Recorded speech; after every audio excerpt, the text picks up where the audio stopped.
אלון, אתה שומע? אני לא יכולה לצאת לטיול השנתי. לא, אתה חמישית שעושה, את לא. אבל לא. אני אלרגית לטבע, אלון. איך כפרת כל הקיץ היית בקוסטה ריקה? באת לי. איזה טבע ישראלי. מה? תסגור קצת החלון, בא מי נכנס טבע מבחוץ. אהלן אהלן, היום אנחנו בפרק השני של חדר מורים, שרשרת חדר מורים, עם בת-אל סדולובי, מורה ללשון וחברה טובה שלי, שמלמדת יחד איתי בתיכון נשר.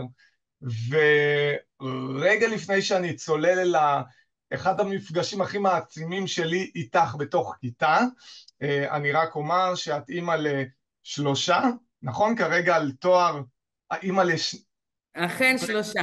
שלושה, ותואר, כרגע עושה גם תואר שני, ונדבר גם על הדבר הזה, בתוך כל זה, את מורה, וגם קצת שחקנית, ואני חושב שהיום נעלה את זה למעלה, אבל עוד קודם, אפרופו שחקנית, אז אחת הכיתות הקשות שהיו לי זה איזושהי כיתה מדעית, כן, שהייתי דווקא כיתה נכנס מדעית. לכיתה הזאת, והייתי כמו באיזשהו שיעור היאבקות, ומיד אחרי שיצאתי מהכיתה, כולי חבוט, אחרי שעשו לי כיפה אדומה, את נכנסת לכיתה, עומדת אל מול אותם תלמידים, ופתאום אני לא רואה מורה, אני רואה שחקנית שעומדת ומדברת איתם בשפה גבוהה, כולם לעמוד, אני לא אזוז, ופתאום כולם מתיישרים ועומדים כמו איזה פרחים שנפתחים כרגע. אני עושה לעזאזל, איך היא עושה את הדבר הזה? איך היא עושה את הדבר הזה? הרי בחדר מורים אנחנו מדברים לגמרי אחרת, ופה אני רואה איזה ברור. דמות בתוך הכיתה. אז לקחתי את זה איתי הלאה, ועכשיו תגידי לי, בת-אל, מי את בדיוק?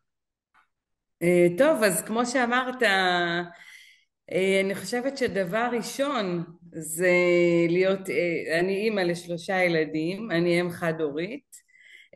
הגדולה שלי בת 16 וחצי, האמצעית 14 והקטן 10. בעצם זה כרגע המוקד של העשייה שלי. מעבר לכך אני גם, כמו שאמרת, מורה בתיכון מקיף נשר, מלמדת לשון. בימים אלה אני גם אחראית על כל נושא ההתנדבות בתיכון, מה שבעיניי הוא מאוד חשוב, אפילו יותר מעוד נקודה או שתיים בבגרות. דבר ראשון, להיות בן אדם,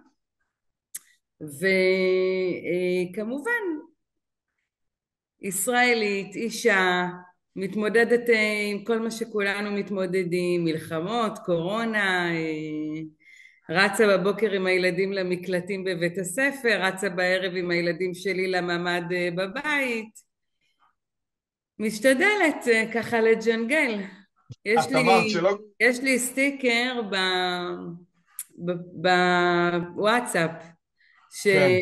ליום האישה, ורואים אישה, זרוע אחת היא מטגנת, זרוע אחת היא מגהצת, זרוע אחת היא עובדת, זרוע אחת היא עם המחשב, אז זה ככה תמנוניאדה כזאת של ג'ינגולים, והאמת שלא תמיד אני עומדת בזה, אבל אני משתדלת. את לפעמים אמרת, נופלים ונשברים כמה כדורים, אבל... אז זהו, אז את אמרת שלא כל אישה היא גל גדות, נכון? אבל כל אישה ישראלית היא אשת חיל.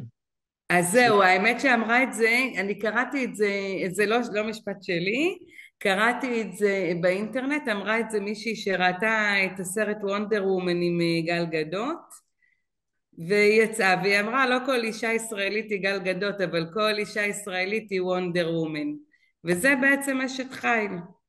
בדגש על ישראלית, את אומרת, לא כל אישה, אישה ישראלית בלחץ ובחיים, במציאות שבה אנחנו חיים, אז אתה, כן. כלומר, הכותרת ישראלית, אני, אני, אני לא מכירה הרבה מקומות בעולם שיש חובת גיוס לנשים גם, אלא אם כן אתה יכול לתקן אותי. כן. וגם שם הייתי קצינה בחיל הים, הייתי במודיעין חיל הים. גם השירות הצבאי נתן המון.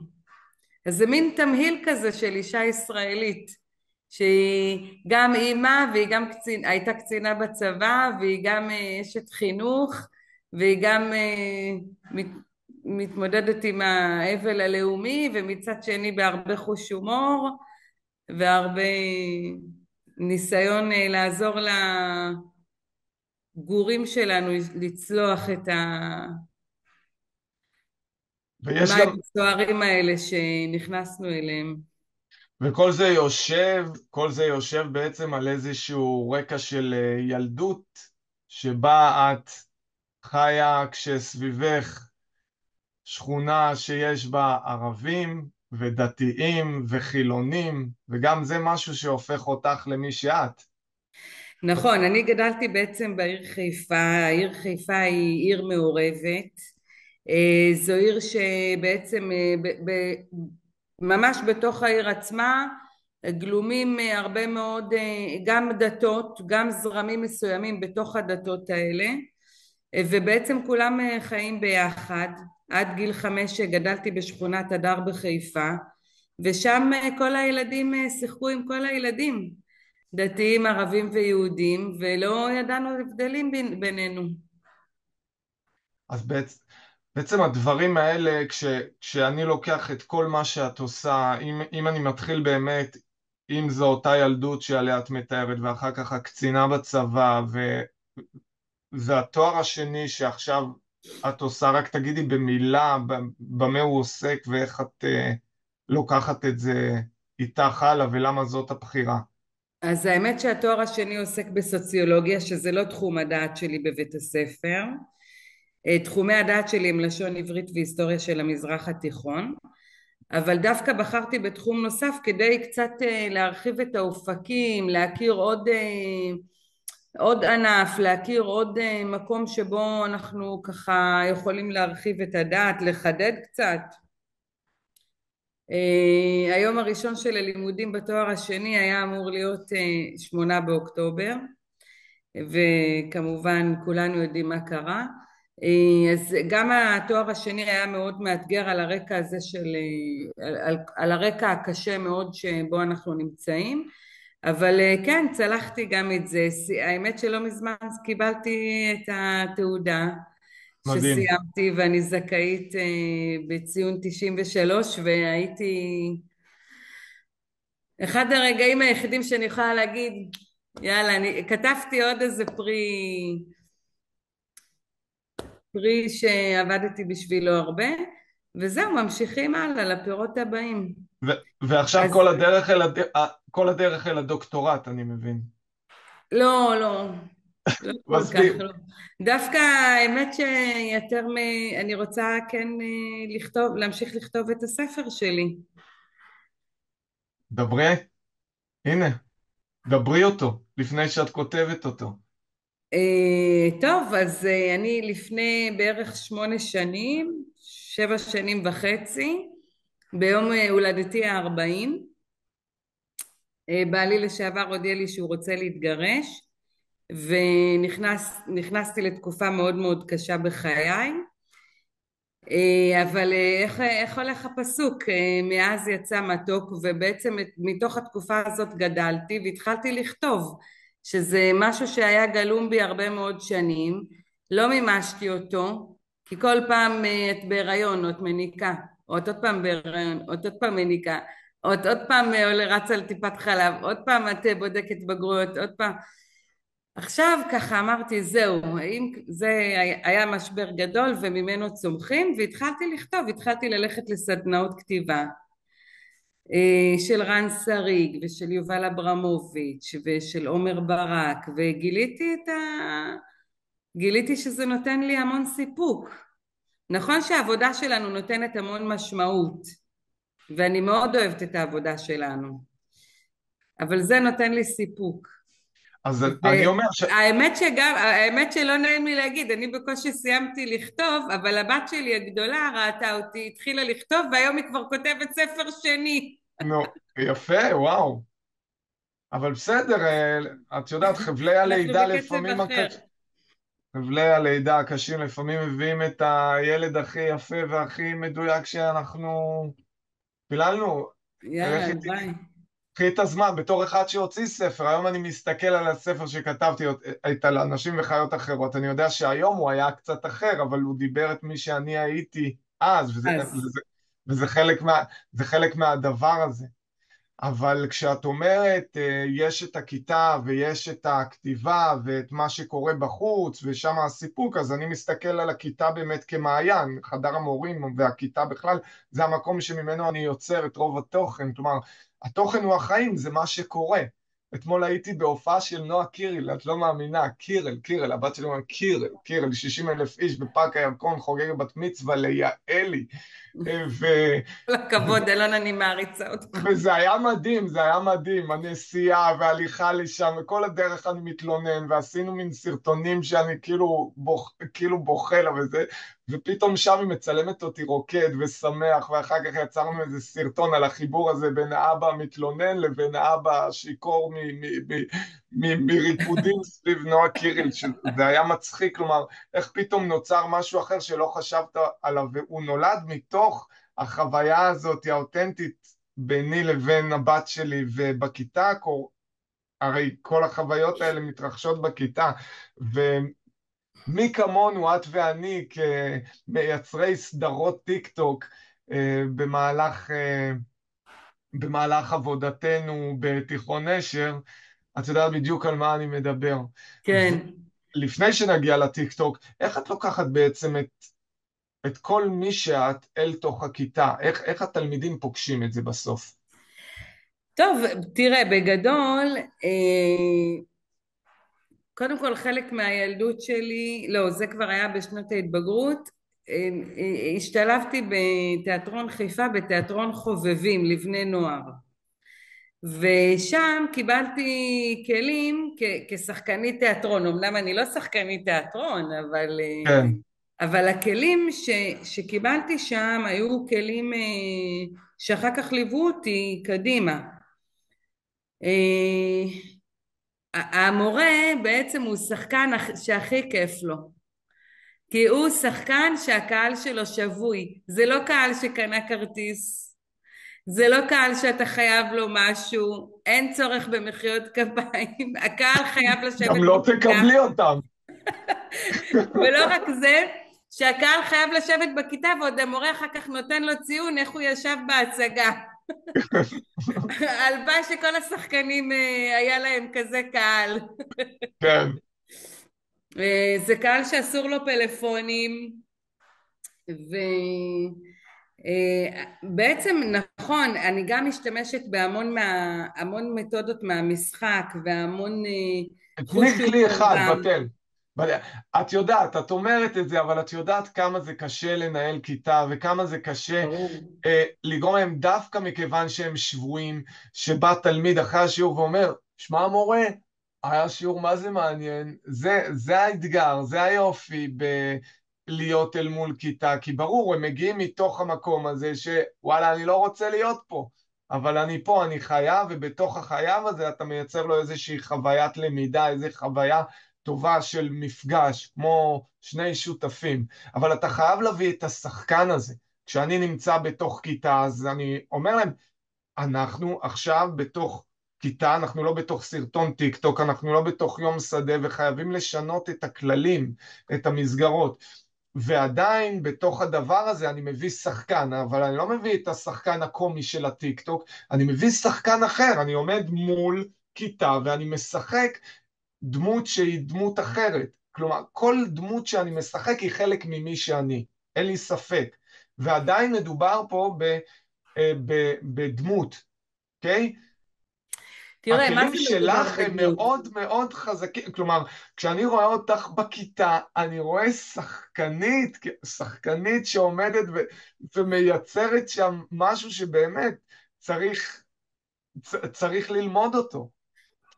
תראה, אז אמר שייקספיר שכל העולם אגב, במה, אני רק אומר ואפריע ששמעתי הרבה מורים מקללים אותך ככה בחדרי מורים, ואומרים, מה היא ככה? אני לא אגיד מי, אבל שמעתי כמה וכמה. כן. דווקא המורים מקללים. למה לה זה הולך ככה? כן. תראה, אז באמת אמר שייקספיר שכל העולם בימה וכולנו שחקנים.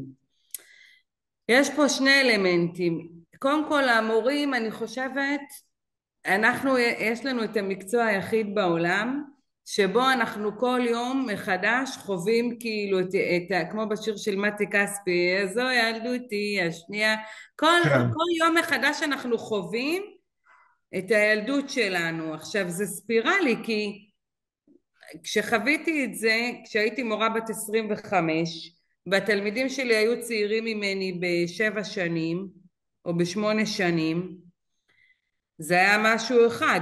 נכון, נכון, אני אחר כך מסכים. כשהייתי בשנות ה30 לחיי והם היו קצת כמו אחים קטנים שלי, אני כבר הייתי נגיד עם מאיה הגדולה שלי כתינוקת, וזה זה משהו אחר.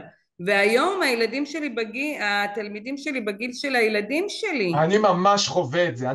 הבן שלי הגדול בכיתה י' והתלמידים שלי הם בכיתה י' כולם, ואני ממש חווה את זה. כלומר, אני רואה אותו, רואה אותם, עושה את בדיוק. ההשוואות כל הזמן, מדבר איתם עליו, מדבר עליו, איתם, מדבר איתו בדיוק. עליהם, אבל לא בקטע רע, אלא בקטע של באמת ללמוד, לימוד אמיתי אחד מהשני.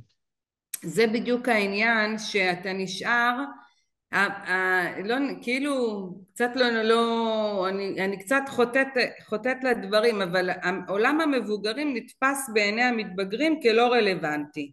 שזה חלק, למדנו את זה בפסיכולוגיה, זה חלק ברור. מהמחזנות שלהם, אבל כשאתה מורה לילדים בגיל ההתבגרות, כשאתה בא הביתה, אתה מאוד רלוונטי. כי בעצם אתה יודע את השפה שלהם, אתה מכיר את העולם שלהם, אתה יכול לשתף, אני משתפת לפעמים גם את הבנות שלי במה שקורה בעבודה ומבחינת התלמידים כמובן, וזה יוצר שיח שהוא, אני לא יודעת אם הוא קיים בבתים אחרים, כשההורים הם, לא יודעת, מהנדסי תוכנה, לא יודעת, אוקיי?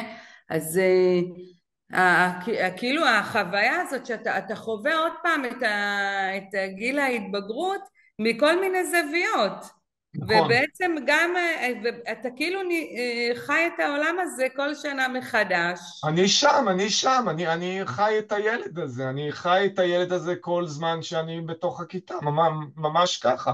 לא, אני כל זה הזמן מסתכל על איך אני הייתי, ועם המון פרגון לחבר'ה האלה. וואלה, אני הייתי חי בתוך גולם, בגיל 16 אני הייתי בתוך איזשהו גולם, תמיד כן, אומרים, אני אומר, הפרפר יצא אולי בגיל 30, יצא החוצה מאותו הגולם. ופתאום אתה רואה ילדים חשובה להם הבגרות, חשובה להם הלמידה, חשוב להם ללמוד אנגלית, כלומר, לדבר ביניהם אנגלית. יש הרבה בגולם, ולכן אני מבין אותם יותר, אני אמפתי אליהם, אל כל אותם גלמים, כי אני הייתי בגולם. זה לא משהו אישי נגדי, זה קשור לגמרי למי שהם. אבל עדיין כשאני מדבר על כלי, כלומר, מה הכלי הכי מרכזי שאת יודעת להגיד שאת לוקחת איתך לכיתה, כשאת נמצאת בכיתה, מתוך אני, המשחק, מתוך חוש התיאטרון. הומור, חוש הומור. אם אני, כאילו אתה אומר לי עכשיו בשתי מילים, חוש הומור. חוש אבל הומור, לא הומור שהוא כאילו מקטין שמעו את בדיחה. הילדים. לא הומור שמקטין, או הומור כזה שכאילו המורה כן. יורד אל הילדים חס וחלילה. הומור שבא מתוך כבוד לכיתה ולילדים. תראה, כאילו, אם מה, למשל, התלמידים צוחקים אצלך בשיעור, או דווקא מתוך הדיסטנס שאת שוברת אותו מדי פעם עם איזושהי אמירה, אז הם, קורה שם הם ההומור. צוחקים, אבל הם צוחקים, זה נורא תלוי איזו כיתה, יש כיתות שלא בנויות לזה. אם זה הערה שאני מעירה והיא מצחיקה וזה יכול לפרק לי שיעור. אבל יש כיתות שכן, בהחלט שימוש בחוש הומור הוא חשוב מאוד, בעיקר תראה איזה ילדות הייתה להם, בוא, כאילו, אני חושבת על הילדות שלי, מה היה, אמרתי לך, גדלתי בהדר, היינו משחקים כל היום למטה, אמא שלי הייתה שולחת אותי להביא, אז היה חצי כיכר לחם, היו קונים חצי כיכר לחם, ברור. חצי כיכר לחם מחמודי מהמכולת, ברור. לנו כאילו שושנה. אז היה, נו, הרכבת התחתית, הכרמלית, זה, איזה ילדות. בגיל 7 עברנו לנווה שאנן, גם כל היום משחקים בחוץ, קלאס, 5 אבנים, איפה, כאילו, מלחמת לבנון השנייה שפרצה ב-82, מי בכלל זוכר אותה? מי בכלל... המלחמה הראשונה שאני זוכרת זה מלחמת המפרץ. בוא תראה את הילדים שלי. איזה אבל ילדות.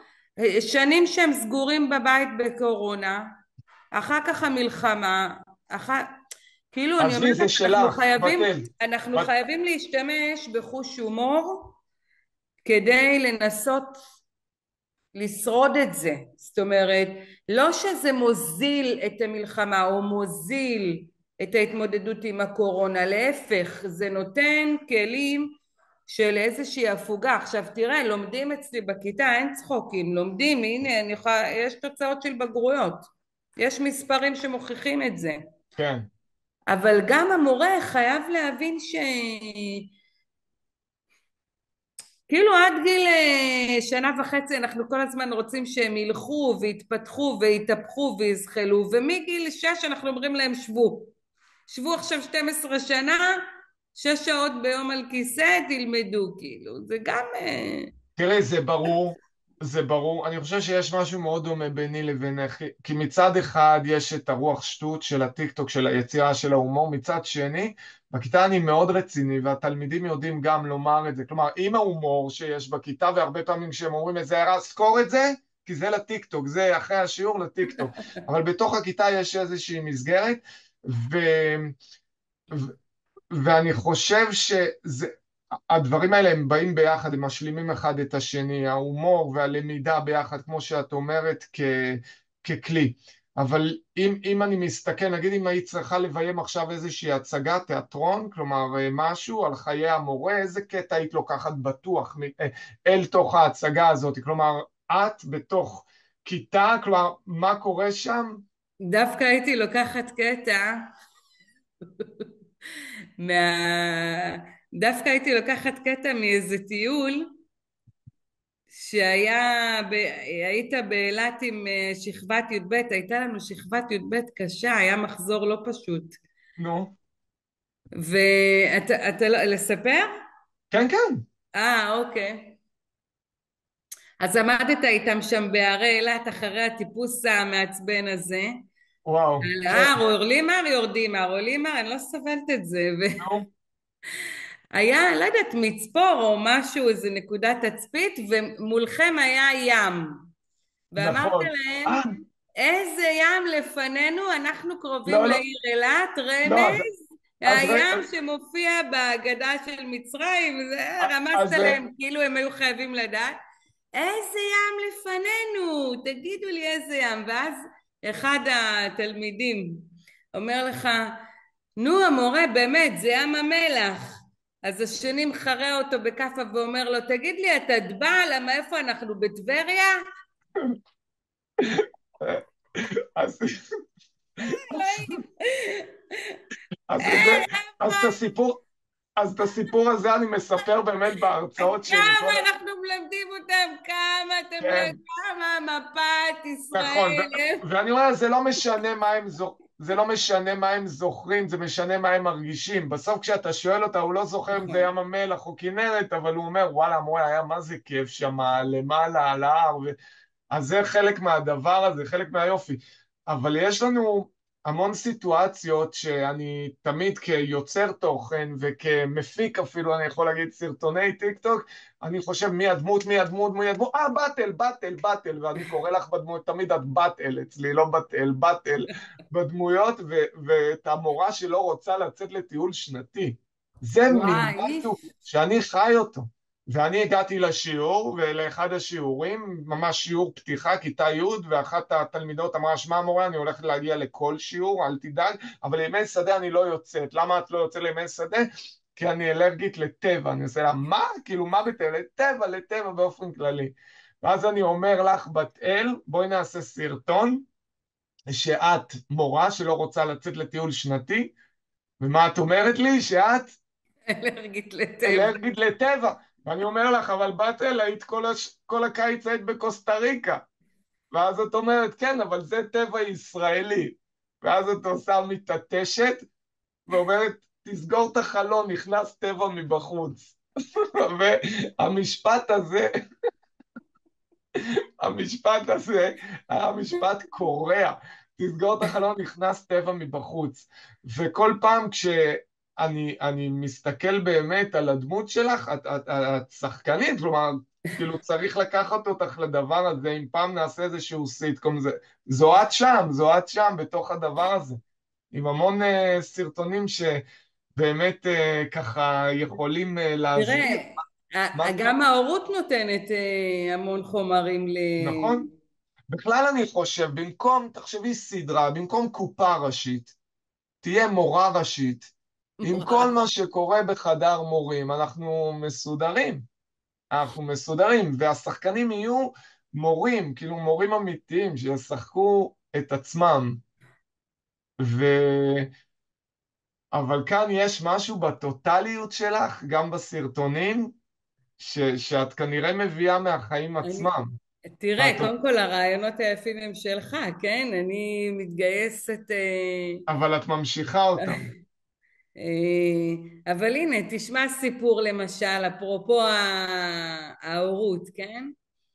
אז זה היה לפני, וואי, הילדים היו קטנים, זה היה, אני חושבת אולי לפני 7 שנים, באמת הם היו קטנים, 8 שנים, ערב יום השואה.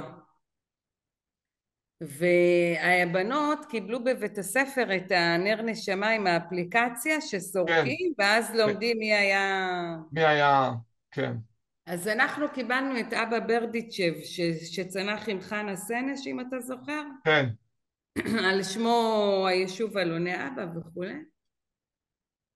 וזה מדהים שקראנו עליו ופתאום קלטתי כמה צעיר הוא היה, כי כשאתה תלמיד ואתה לומד עליהם, אז אתה בן 16 או 15 והם כאילו בני 20, זה נראה לך ענק.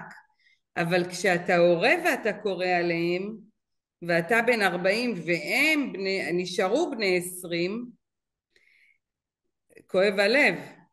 וקראנו עליהם והסברתי עליהם לבנות, ואורי היה קטן, אורי היה בן 3, כבר לבוש בפיג'מה כזה של המיניונים, טלטלים, נמשים כזה ככה וזה, ופה עם החורים של השומן וזה, וקראנו, ואני ואימא שלי ככה גם קצת כאב לנו הלב, קצת בכינו על אבא ברדיצ'ה, והדלקנו את הנר, ואמרנו לעילוי נשמתו וזה, ואז אורי בא עם ככה, השיער שלו היה כמו מייקל ג'קסון שהיה קטן, כן. בא וכאילו עושה ככה,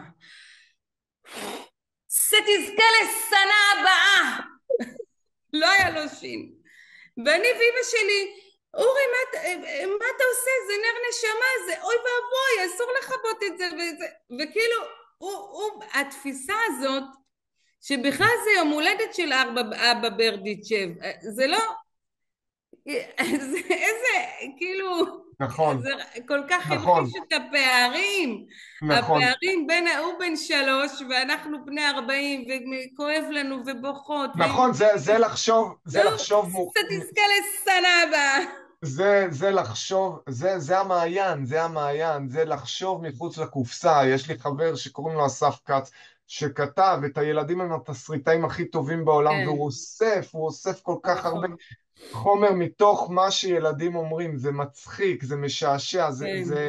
זה היופי. ואיך אנחנו שומרים על הילד הזה, על הילד הזה, כי הוא נמצא, הוא בתוכנו, הוא רק גדל ונהיה האיש שאנחנו. אז אולי לבוא להיות מורים. מה? כנראה להיות מורים. ואיזה עצה היית נותנת למורה שמתחיל את הקריירה, מורה צעיר שבא לחוש, ובדרך כלל הם באים בצורה הזו, אני לא כל המורים, אני הולך להיות ככה, ותמיד נכנסים לשיעור כל מיני מילים כמו די, נו, לא מתאים, לא זה, לא... והוא צעיר ותמים, אבל אנחנו רוצים לשמור אותו במערכת. אז מה העצה הכי טובה שהיית נותן לו כמורה וכשחקנית? אולי גם כאימא. האמת, אני חושבת שהעצה הראשונה שהייתי נותנת, האמת גם כאימא באמת, זה ששום דבר לא אישי. בעיקר בעבודה עם חבר'ה של חינוך מיוחד, אני גם מורה לחינוך מיוחד, ואנחנו עובדים, הרי אתה ואני עובדים עם כל האוכלוסיות, אז לא לקחת שום דבר לא אישי, זאת אומרת ברור. תלמיד מעיף עלייך שולחן, או, או מקלל אותך, זה לא אישי, זה זה לא לא אישי. אישי, זה לא, באמת אלון, זה לא אישי, נכון נכון, שבאותו רגע את מציבה את הגבול וזה, וגם כדי שכמובן תלמידים אחרים לא ייפגעו בזה, אבל נכון. זה לא אישי, זאת אומרת, הוא לא רואה אותי, שאני טוב, זה, מאמינה בו, ואני מכבדת אותו, ואני רוצה שהוא יצליח, ואני רוצה שהוא ידע לקרוא ולכתוב כמו שצריך. הוא רואה כאילו את הגננת שכל הזמן הייתה צועקת נכון, עליו, או את המורה מכיתה א' שכל הזמן הייתה מוציאה נכון. אותו החוצה, או את המורה מכיתה ד' שכל הזמן הייתה אומרת לו, לך תעזור לאב הבית, כי כאילו לא היה אז שווה. עכשיו אני, ו, קודם ו, כל, אז זה אחד, נתת לנו, לא אישי. בתל, אנחנו מסיימים עכשיו. אוקיי. אנחנו מסיימים. את, זו אחלה עצה, וזה גם אחלה רעיון לסרטון טיק טוק. אני כבר רואה איך זה, אני בא אלייך ומסביר לך שתלמיד זרק עליי שולחן, ואת מסבירה לי שזה לא זה לא אישי, אישי. ואני ככה עם הראש, ואני צריך כאילו עזרה רפואית, ואת אומרת לי שזה לא אישי, את נותנת לי עזרה נפשית, לא רפואית. אני רואה כבר איך זה הופך להיות הסרטון הבא שלנו. בכל אופן, כמו שידעתי, כמו שהאמנתי, מה זה נהניתי לדבר איתך, ולקשקש איתך, ויש לנו עוד הרבה. היה אה, כיף, אני פעם ראשונה עושה כזה דבר, אז אפילו מרחתי אודם. אני עושה רק בחתונות. אז הנה, סוג של חתונה, גם תראה איזה דייט סידרו לנו. בתל, תודה. את יודעת מי הבא תודה שלך? לכם. את יודעת מי הבא שלך, אני המרואיין? מתלבטת. את מתלבטת? טוב, אז נשמור את זה להמשך. עכשיו נסיים את ההקלטה. תודה רבה. תודה לכם, ושיהיה מועדים לשמחה.